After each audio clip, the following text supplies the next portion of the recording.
I was talking to Dave from Minnesota, who is getting ready to move his TSP to his Fidelity IRA as he's getting ready to retire, I suspect. And I always recommend that. But I know you had some questions. Go ahead, Dave. Yeah, thank you, Dan. So so I'll move it into that traditional IRA and Fidelity, and then the idea is then to start pulling it out, bearing the tax burden each year. And my intent was to move that into a brokerage account. However, my wife had a thought. So the ultimate goal of this money is probably going to be to pass on to my kids, our kids. So what about, rather than paying the taxes and rolling that in, or moving it into a brokerage account, paying the taxes and putting it into my Roth IRA so that it can grow tax-free, and then ultimately the kids would inherit that tax-free, assuming that the rules don't change.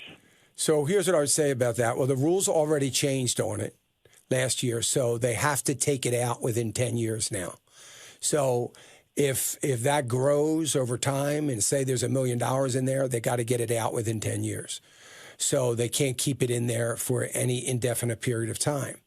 So if the Lord were to call you home a little bit earlier than we would like, then they would get that. They could get that money and unfortunately have to take it and put it somewhere else in order to have it for their retirement if they were to need it.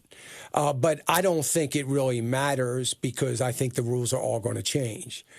They ran these rule changes up the flagpole. They were very well received. What I mean by very well received, nobody noticed or paid little attention to it.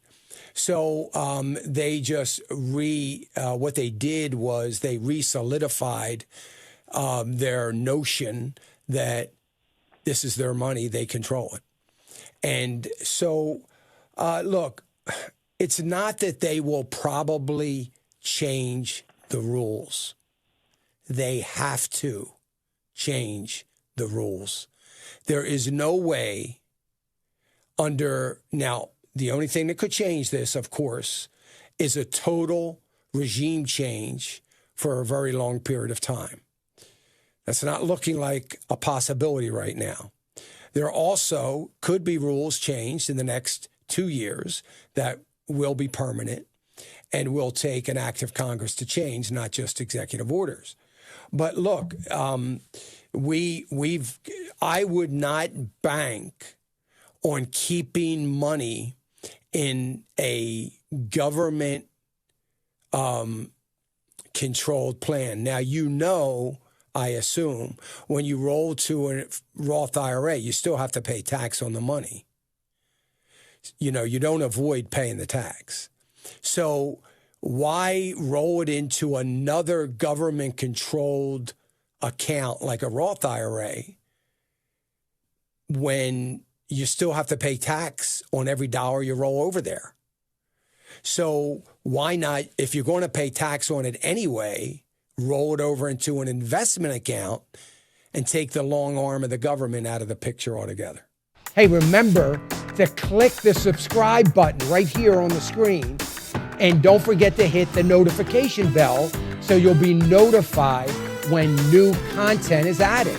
And more importantly than anything, you don't want to miss all 3 live hours of Financial Issues every day from 9 to noon. And you can watch it on FISM.tv. That's FISM.tv.